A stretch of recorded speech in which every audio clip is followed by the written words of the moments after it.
মিথিলা শ্বশুর বাড়িতে সেই চরম অপমানের পর পুরো পথটা গাড়ির ভেতরে কেউ একটা কথাও বলল না।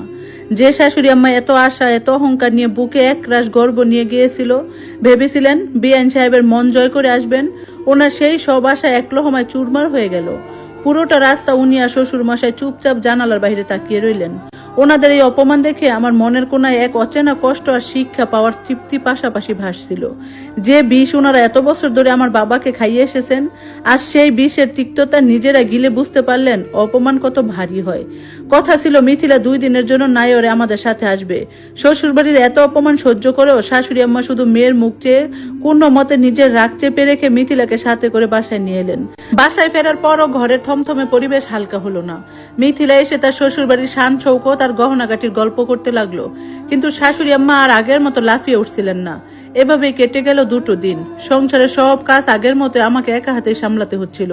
সকাল থেকে শরীরটা ভীষণ মেজমেজে করছিল, চোখ দুটো ভারী হয়ে আসছিল, আর পেটের ভিতর থেকে একটা অস্বস্তিকর বমি বমি ভাব উঠছিল। কিন্তু কারো কাছে নিজের কষ্টের কথা বলার জো ছিল না।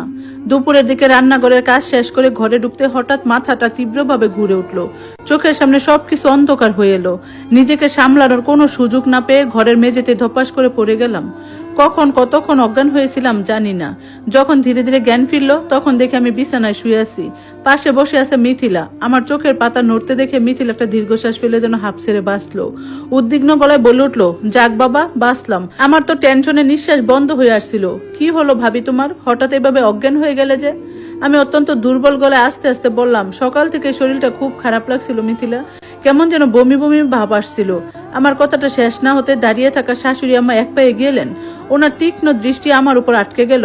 বেশ চর আর সন্দেহহীন গলায় জিজ্ঞেস করলেন, কবে থেকে এমন বমি বমি ভাব হচ্ছে তোমার?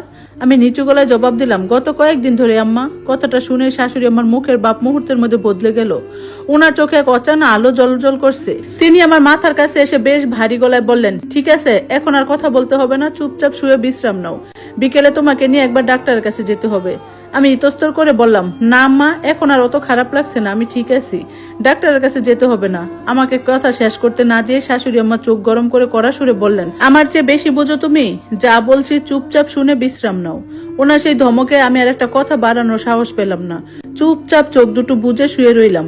বিকেল হতে শাশুড়ি আম্মা নিজেই উদ্যোগী হয়ে আমাকে নামে গাইনোকোলজিস্টের চেম্বারে নিয়ে গেলেন। পুরোটা পথ উনি এক রহস্যময় নীরবতা বজায় রাখলেন। ডাক্তার কিছুক্ষণ আমাকে দেখে পরীক্ষা নিরীক্ষা করলেন।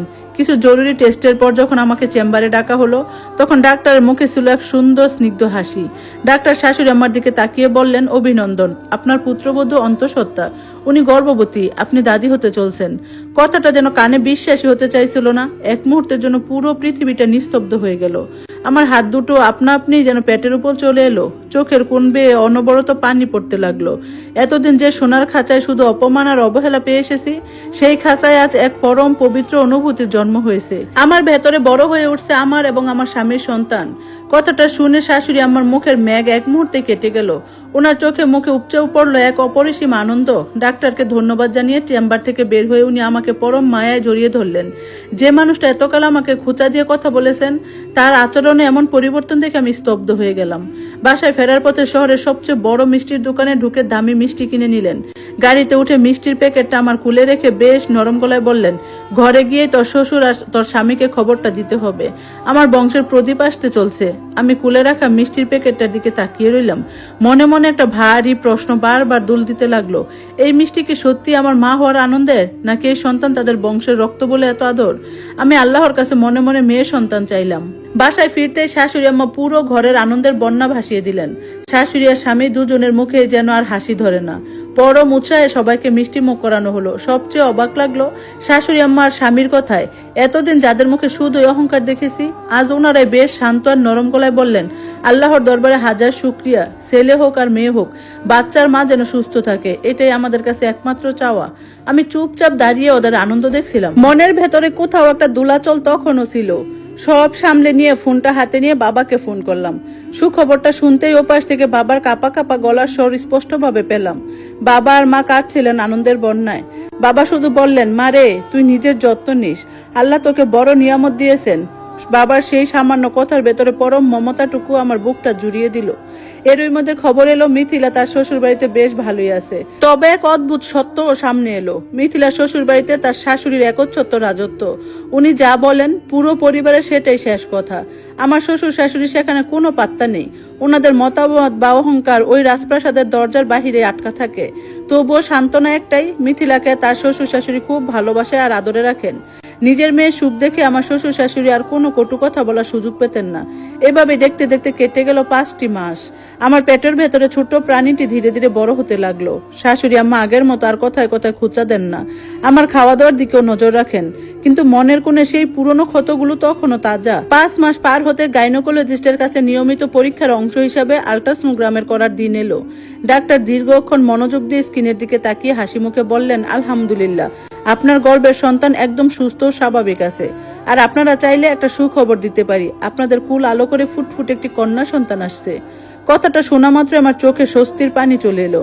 যে প্রার্থনা আমি মনে মনে আল্লাহর কাছে করেছি, এমন একটা সুস্থ মেয়ে সন্তানই আল্লাহ তা কবুল করেছেন। আমি বেশ ভয়ে ভয়ে শাশুড়ি আম্মার স্বামীর মুখের দিকে তাকালাম। মনে ভয় ছিল বংশের প্রদীপের জায়গায় মেয়ে সন্তান শুনে ওনাদের মুখে আবার কালো হয়ে যায় কিনা। কিন্তু ওনাদের প্রতিক্রিয়া দেখে আমি সত্যি স্তব্ধ হয়ে গেলাম।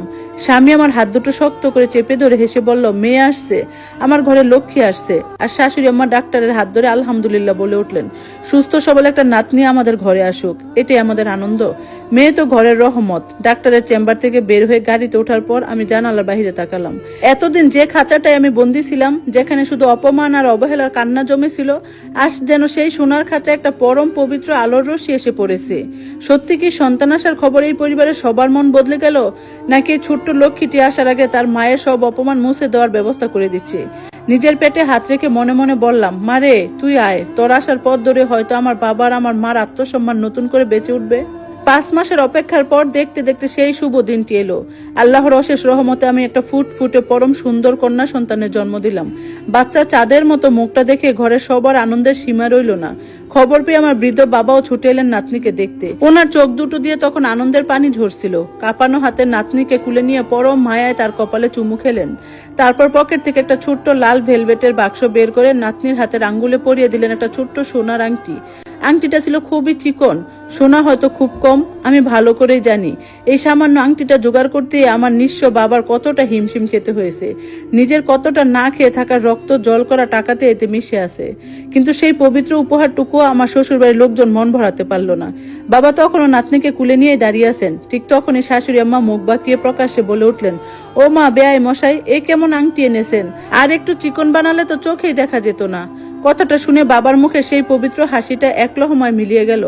আংটিটা পরম আদরে পরিয়ে দেওয়ার পর এভাবে অপমানিত হয়ে বাবার একটা কথাও বলতে পারলেন না। শুধু মাথা নিচু করে নীরবে দাঁড়িয়ে রইলেন। আমার স্বামীও পাশে দাঁড়িয়ে শাশুড়ির কথা একটু তাচ্ছিলের হাসি হাসলো। মাঝে মাঝে সে পরে কথায় কথায় খোঁচা দিত, তোমার বাবার নাতিকে দেওয়া রাজকীয় উপহারের কথা তো এখনো মনে আছে। বাবার অপমান দেখে আমার বুকের ভেতরটা চুরমার হয়ে যেত। কিন্তু নাতনির মুখ চেয়ে বাবার কোনোদিন সেই কষ্টের কথা মুখে আনেননি। সময় তার নিজস্ব নিয়মে চলে। দেখতে দেখতে 5টি বছর কেটে গেল। আমার রাজকন্যা সবার ভালোবাসা আর আদরে ধীরে ধীরে বড় হতে লাগলো। 5 বছর পর আমি আবারও গর্ভবতী হলাম। পুরো পরিবারে আবারও আনন্দের আবহ। কিন্তু বিধাতা হয়তো আমাদের ভাগ্যে এক নির্মমতার গল্প লিখে রেখেছেন। যখন আমার গর্ভের বয়স 8 মাস, চলতে ফিরতে কষ্ট হয়, ভারী শরীর নিয়ে সাবধানে থাকতে হয়, ঠিক তখনই নেমে এলো সেই কালো অন্ধকার দিনটা। দুপুরবেলা হুট করে একটা ফোন এলো। উপাস থেকে বোনদের কান্নার আওয়াজ। আমার পরম শ্রদ্ধেয় ছায়ার মতো আগলে রাখা বাবা আর নেই। স্ট্রোক করে তিনি সবাইকে ছেড়ে চলে গেছেন। মুহূর্তের মধ্যে আমাদের চারপাশের পৃথিবীটা যেন থমকে গেল। বিকেল 5টায় বাবার দাফন হবে। আমি 8 মাসের অন্তঃসত্ত্বা, একা বাসে বা অন্য কোনো যানবাহনে এই অবস্থায় রওনা হওয়া অসম্ভব। তাই দুপুরের পর থেকে আমি পাগলের মতো কেঁদে কেঁদে আমার স্বামীকে ফোন করতে লাগলাম, তোমাকে পায়ে ধরি প্লিজ, একবার চলে আসো, আমাকে বাবার কাছে নিয়ে চলো। আমি আমার বাবারে শেষবারের মতো একটু দেখতে চাই। কিন্তু আমার স্বামীর মনে সেই আকুতি বিন্দু মাত্র দয়ার জায়গা পেল না। সে অবহেলা করে ঢিমে তালে অফিস থেকে বাসা এলো বিকেল 3টায়। তৈরি হয়ে রওনা হতে হতে আরো দেরি হয়ে গেল। রাস্তায় তীব্র যানজট আর ওনার ঢিলেঢালা ভাব সব মিলিয়ে আমরা যখন আমার বাবার গ্রামে বাড়িতে গিয়ে পৌঁছালাম, তখন ঘড়িতে রাত 8:30 বাজে। গ্রামের মানুষ আর আত্মীয় স্বজনরা আমার জন্য পথ চেয়ে বসে থেকে থেকে শেষমেশ বিকেল 5টার বদলে সন্ধ্যা 6টায় বাবাকে দাফন করে ফেলেছিল। 1 ঘন্টা অতিরিক্ত অপেক্ষা করেও তারা আমাকে আর দেখাতে পারেনি। আমি যখন পৌঁছালাম, ততক্ষণে আমার পরম আদরের বাবা মাটির নিচের অন্ধকার কবরে চিরদিনের জন্য ঘুমিয়ে গেছেন। আমি মাটির উপর লুটিয়ে পড়ে চিৎকার করে কাঁদতে লাগলাম। যে মানুষটা সারা জীবন 3 মেয়ের সম্মান বাঁচাতে নিজের রক্ত জল করে গেল, মেয়ের জামাইদের খোঁচা সহ্য করে গেল, সেই মানুষটার মুখটা শেষবারের মতো দেখার সুযোগটুকু আমার নিষ্ঠুর স্বামী আমাকে দিল না। আমার অজর কান্নার মাঝে স্বামী শক্ত গলায় বলল, এই অবস্থায় তোমাকে এখানে রাখা যাবে না, শরীর খারাপ করবে, এখনই বাসায় চলো। সেই রাতে আমাকে জোর করে আবার শ্বশুর বাড়িতে নিয়ে আসা হলো। বাবা মারা যাওয়ার পর বুকের ভেতরে সেই নির্মম আফসোস আর বিষাদময় কষ্টটা দাও দাও করে জ্বলছে। আমার বাবা আমাদের জন্য সারাটা জীবন কত কষ্ট করেছেন, কত অপমান সহ্য করেছেন, অথচ আমি এত বড় হয়েও শেষ বিদায়ের দিনে আমার বাবার মুখটুকু একটু শেষবারের মতো দেখতে পারলাম না। এই অপূর্ণতা, এই পাপবোধ হয়তো আমাকে আজীবন সোনার খাঁচায় বন্দি রেখে তিলে তিলে শেষ করে দিবে। বাবার মৃত্যুর সেই অপরিসীম কষ্ট আর শেষ দেখা না পাওয়ার হাহাকার বুকে চেপে রেখে কাটিয়ে দিলাম 2 মাস। তারপর আমার ঘর আলো করে এলো একটি ফুটফুটে সুন্দর ছেলে সন্তান। উতাল পাতাল কষ্টের মাঝেও যেন আল্লাহ আমার কুলটা আবার পূর্ণ করে দিলেন। সময় তার নিজের গতিতে বেয়ে চলতে থাকলো। দেখতে দেখতে পার হয়ে গেল বহু বছর। সংসারের পরিবেশও ধীরে ধীরে যেন একটা পরিবর্তন আসতে শুরু করলো। মিথিলার শ্বশুর বাড়িতে পাওয়া অপমানের পর থেকে এবং নিজের মেয়ে শ্বশুর বাড়ির অবস্থা দেখে শাশুড়ি আম্মা হয়তো নিজের ভুল বুঝতে পেরেছিলেন। তাই আগের মতো আর খোঁচা দেওয়া বা খারাপ ব্যবহার করার প্রবণতা ওনার মধ্যে রইল না। সংসারের দিনগুলো বেশ শান্তভাবে কাটতে লাগলো। তবে সবচেয়ে চমৎকার যে বিষয়টা আমার চোখে পড়তো তা হলো আমার স্বামীর সাথে আমাদের বড় মেয়ে মীরার সম্পর্ক। আমার স্বামী দুনিয়ার সবকিছুর চেয়ে তার মেয়েকে বেশি ভালোবাসে, আর মীরাও তার বাবার অন্ধ ভক্ত। মেয়েটা যেন বাবারই প্রতিচ্ছবি। নিজের একটা প্রিয় খাবার হলেও একা খেত না, পরম যত্নে বাবার জন্য তুলে রাখতো। বিকেলবেলা স্বামী অফিস থেকে ঘরে ঢুকলে মীরা প্লেটে করে সেই খাবারটা তার সামনে এনে হাজির করত, নিজের হাতে বাবাকে খাইয়ে দিত। আর আমার স্বামীও পরম আদরে বড় হয়ে যাওয়া মেয়েকে নিজের হাতে খাইয়ে দিত। কখনো কখনো রান্নাঘরের কোণে দাঁড়িয়ে বাবা মেয়ে এই স্বর্গীয় ভালোবাসা দেখে আমার মনের অজান্তে একটু হিংসা হতো। মনে মনে হাসতাম আর ভাবতাম, 9 মাস পেটে ধরে জন্ম দিলাম আমি, অথচ মেয়ে ভালোবাসার সবটুকু উজাড় করে দিল তার বাবাকে। তবে এই হিংসা ছিল পরম তৃপ্তির। আমার ছেলেটাকেও তার বাবা খুব ভালোবাসে, আর আমি আমার 2 সন্তানকে চোখের মনি করে আগলে রাখি। দিন মাস বছর গড়িয়ে রাজকন্যা মীরা এখন আর ছোট্টটি নেই। দেখতে দেখতে সে বড় হয়ে গেল এবং তার এইচএসসি পরীক্ষার দিন সামনে এসে পড়ল। পড়াশোনায় মীরা বরাবরই খুব মনোযোগী, রাত জেগে পড়ার অভ্যেস তার। আর মেয়ের পরীক্ষার এই সময়টাতে আমার স্বামীর যেন ঘুমই নেই। রাত 12টায় মীরা যখন টেবিলে বসে পড়ছে, তখন আমার স্বামী নিজেই রান্নাঘরে গিয়ে দুধ গরম করে কফি মগের মধ্যে করে মেয়ের টেবিলে নিয়ে আসতো। মাথায় হাত বুলিয়ে দিয়ে দিয়ে বলতো, মারে বেশি চাপ নিস না। মেয়ের প্রতি তার এই নিঃস্বার্থ টান দেখে মাঝে মাঝে বুকটা ভরে উঠতো। যে মানুষটা একটা সময় আমার বাবার অনুভূতি বুঝেনি, আমার কষ্টের কদর করেনি, সেই মানুষটা আজ নিজের মেয়ের জন্য এতটা পাগল। মেয়ের একটা হাসি, একটা চাওয়ার জন্য সে দুনিয়া সবকিছু করতে রাজি। মীরার টেবিলে গরম দুধের মগটা রেখে স্বামী যখন ঘরে ফিরে এলো, আমি দরজার কোণে দাঁড়িয়ে ওনার দিকে তাকালাম। মনে মনে ভাবলাম, সন্তানের প্রতি ভালোবাসার এই রূপটা তো সব বাবার ভেতরেই থাকে। আমার বাবাও তো ঠিক এভাবে আমাদের ভালোবাসতেন, আমাদের জন্য নিজের সবটুকু বিলিয়ে দিতেন। হঠাৎই জানালার বাহিরে অন্ধকারে আকাশের দিকে তাকিয়ে বুকটা হু হু করে উঠল। আমার বাবাও তো এভাবে আমার জন্য সারাটা জীবন কষ্ট করে গেছেন, অথচ সেই বাবার বিদায় বেলায় তার সোনার খাঁচায় বন্দি মেয়েটি পাশে থাকতে পারেনি। বিছানায় শুয়ে থাকা স্বামীর শান্ত মুখের দিকে তাকিয়ে এক অদ্ভুত আশঙ্কা আর প্রশ্নের দুলাচল বুকে চেপে রইল। আজ যে বাবা তার মেয়ের এক ফোঁটা চোখের পানি সহ্য করতে পারে না, সেই বাবার মেয়ে যখন একদিন বড় হয়ে পরের ঘরে যাবে। মীরার এইচএসসি পরীক্ষা শুরু হয়ে গেল। প্রতিটা পরীক্ষার দিন সকালে আমার স্বামী আমাকে তাড়া দিত মেয়ের পছন্দের নাস্তা রেডি করতে তাড়াতাড়ি। তারপর পরম যত্ন করে মেয়েকে পরীক্ষার হলে পৌঁছে দেওয়া, আবার হলের বাইরে টানা 3-4 ঘন্টা প্রখর রোদে দাঁড়িয়ে অপেক্ষা করা, সব সে একা হাতেই করলো। পরীক্ষা শেষে যখন মীরা হাসি মুখে বের হয়ে বাবার কাছে আসতো, আমার স্বামীর চেহারা সেই ক্লান্তি যেন এক মুহূর্তে উধাও হয়ে যেত।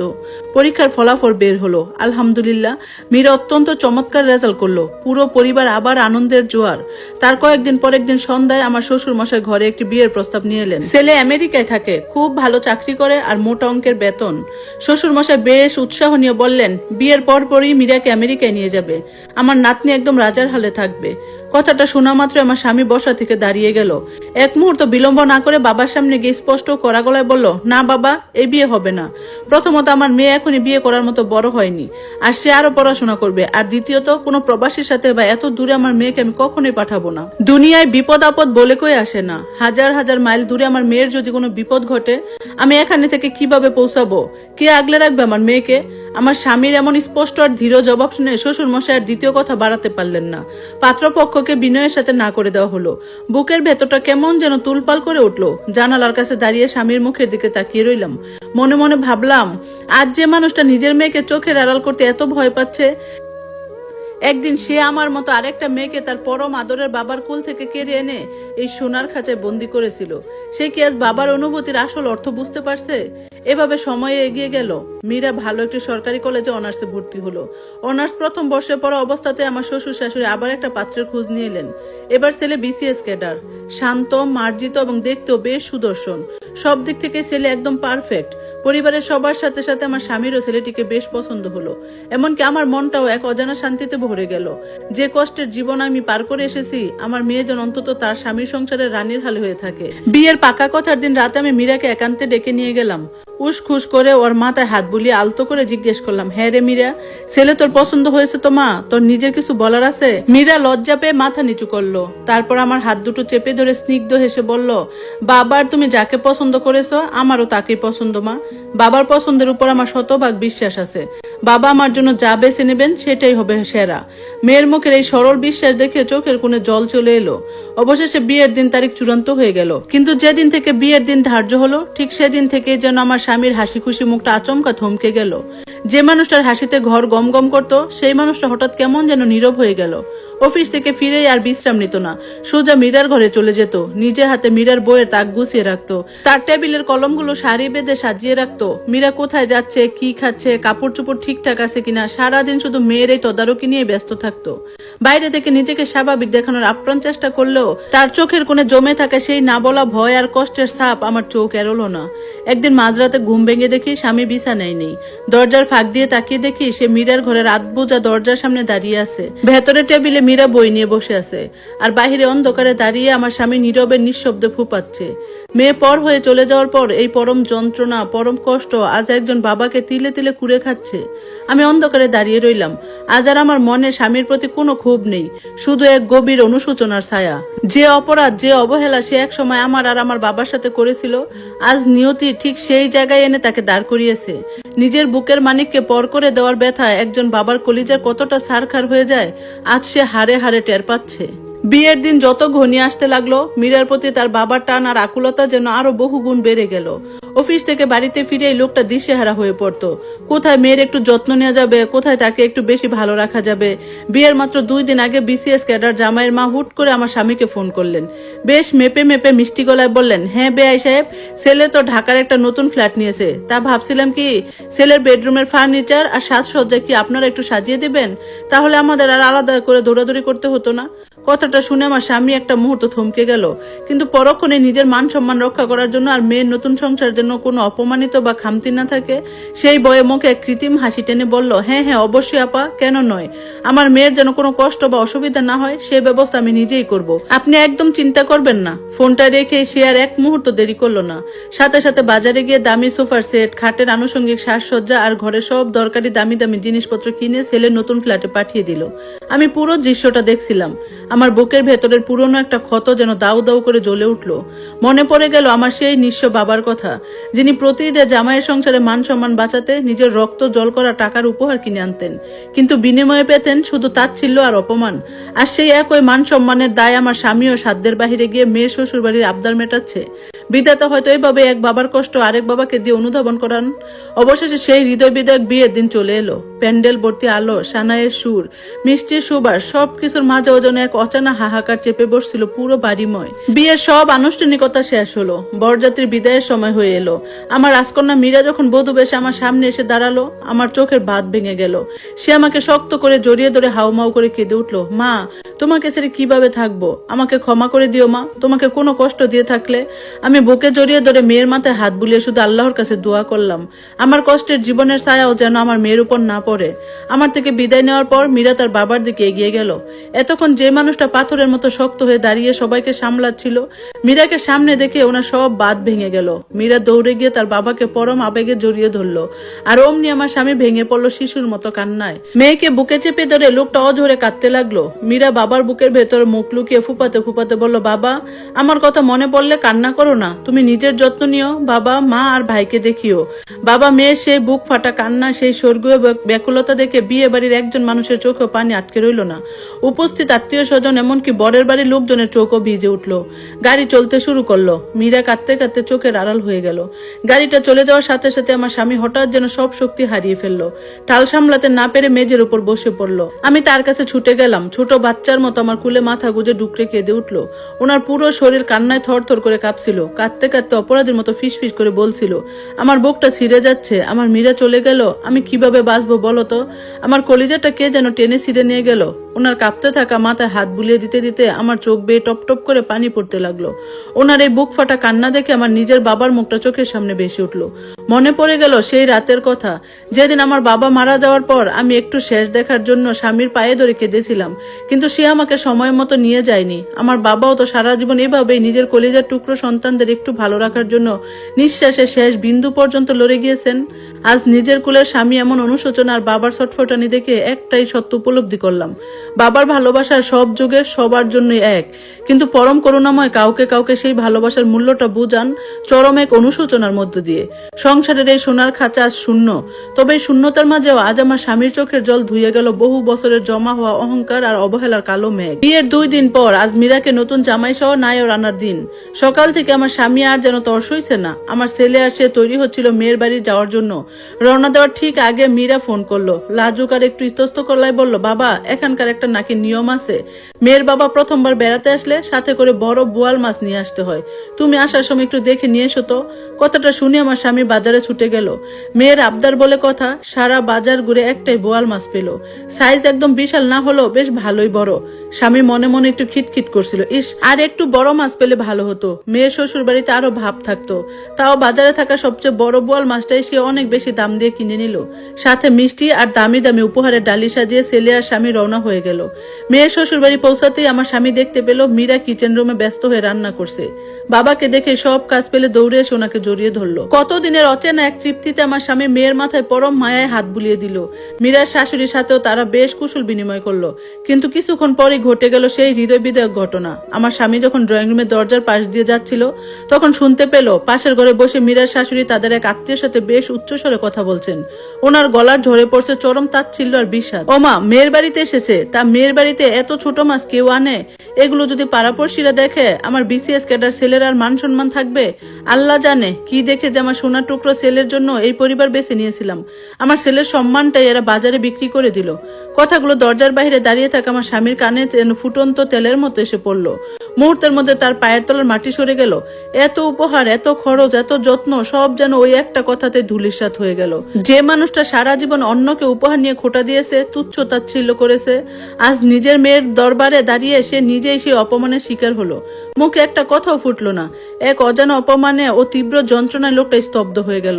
সব অপমানের ধকল পার করে ভেতরের কষ্টটুকু পরম কৌশলে লুকিয়ে সন্ধ্যাবেলা মীরার জামাইকে নিয়ে এসে বাড়ি ফিরল। কিন্তু আসার পর থেকে মানুষটা কেমন যেন অতিরিক্ত চুপচাপ হয়ে গেছে। কারোর সাথে একটা বাড়তি কথা বলছে না। খাবারের টেবিলে বসে 2-1 লোকমা খেয়ে উঠে পড়লো। রাত তখন 1টা, ঘরের সবাই ঘুমিয়ে পড়েছে, কিন্তু আমার স্বামী এখনো ঘুমায়নি। আমি হালকা পায়ে ঘর থেকে বের হয়ে বারান্দায় গেলাম। গিয়ে দেখি অন্ধকারে বারান্দায় একাকি বসে আছে আমার স্বামী। তার দৃষ্টি আকাশের দিকে স্থির। আমি পেছনে গিয়ে আলতো করে ওনার কাঁধে হাত রাখলাম। নিচু গলায় বললাম, কি হলো, ঘুমাবে না? না ঘুমালে তো শরীরটা আরো দুর্বল হয়ে পড়বে। এমনিতেই তো এই কয়েকটা দিন ধরে ঠিক মতো খাওয়া দাওয়া কিচ্ছুই করনি। কথাটা শুনে সে কোনো শব্দ করলো না, শুধু ধীরে থেকে আমার হাতটা ধরে নিজের পাশে বসালো। তারপর ধীর গতিতে আমার দিকে তাকালো। রাতের আবছা আলোতে দেখতে পেলাম ওনার চোখ দুটো একদম রক্ত জবার মতো লাল হয়ে আছে। এক মুহূর্তের জন্য উনি আমার দিকে চেয়ে রইলেন। তারপর হুট করে আমার দুটো হাত নিজের হাতের মুঠে শক্ত করে চেপে ধরে ছোট বাচ্চার মতো হাউমাউ করে কেঁদে উঠলেন। ওনার পুরো শরীর কান্নায় থরথর করে কাঁপছিল। ফুপাতে ফুপাতে কাপার গলায় বললেন, আমারে তুমি মাফ করে দিও। আমি তোমার আর তোমার নিঃস্ব বাবার সাথে অনেক অন্যায় করেছি, অনেক অপরাধ করেছি। সেই ভুলের কোনো ক্ষমা হয় না। আমি জানি আজ আমি নিজে হারে হারে বুঝতে পারছি কত বড় পাপ আমি আমার শ্বশুরের সাথে করেছি। না বুঝে দিনের পর দিন তোমাকে খোঁচা দিয়েছি, কষ্ট দিয়েছি। আর যদি নিজের মেয়ের বাবা না হতাম, এই পরম সত্যটা আমি জীবনও বুঝতে পারতাম না। স্বামীর মুখে নিজের মৃত বাবার জন্য এমন অনুশোচনা আর অজর কান্না দেখে আমার চোখের ভাত ভেঙে গেল। আমি ওনার চোখের পানি নিজের আঁচল দিয়ে মুছে দিয়ে কাঁদতে কাঁদতে বললাম, তোমার প্রতি আমার কোনো ক্ষোভ বা অভিযোগ নেই। বিশ্বাস করো, আমাদের মেয়ে আর তোমার ভালোবাসার ওই পবিত্র দৃশ্য দেখার পর আমার মনে সব কষ্ট ধুয়ে মুছে গেছে। ওনার কাঁধে হাত রেখে একটু সামলে নিয়ে বললাম, আমাদেরও তো একটা ছেলে আছে, কাল সেও বড় হবে, আমরাও একদিন কারো শ্বশুর শাশুড়ি হব। পরম করুণাময়ের কাছে শুধু একটাই প্রার্থনা, আমরা যেন কোনোদিন কোনো বাবা মায়ের মন ভেঙে সেই ভুল না করি। একজন বাবা যখন তার মেয়েকে শ্বশুর বাড়িতে পাঠায়, সে শুধু একটা মেয়েকে বিদায় দেয় না, নিজের বুকের ভেতরে জমে থাকা কলিজাটাও মেয়ের সাথে দিয়ে দেয়। হাজার অপমান আর কষ্টের মাঝেও কেবল মেয়ের একটু সুখের মুখ চেয়ে সেই বাবাকে হাসি মুখে অভিনয় করে যেতে হয়। আমার স্বামী আমার কথা শুনে আমাকে জড়িয়ে ধরে আরো শক্ত করে চেপে ধরলো। রাতের নিস্তব্ধ বারান্দায় দুটি চোখ দিয়ে ঝরে পড়া পানি যেন অতীতের সব অন্যায়, অহংকার আর অপমানকে চিরদিনের জন্য ধুয়ে পরিষ্কার করে দিল। সোনার খাঁচায় বন্দিনী আজ আর খাঁচায় বন্দি নেই, মুক্তির আলো ছড়িয়ে পড়েছে ভালোবাসার অনুশোচনায়। ধন্যবাদ সবাইকে এতক্ষণ গল্পটা শোনার জন্য। এটাই ছিল গল্পের শেষ অংশ। কেমন লাগলো কমেন্টস করে জানাবেন। আজকের মতো আল্লাহ হাফেজ।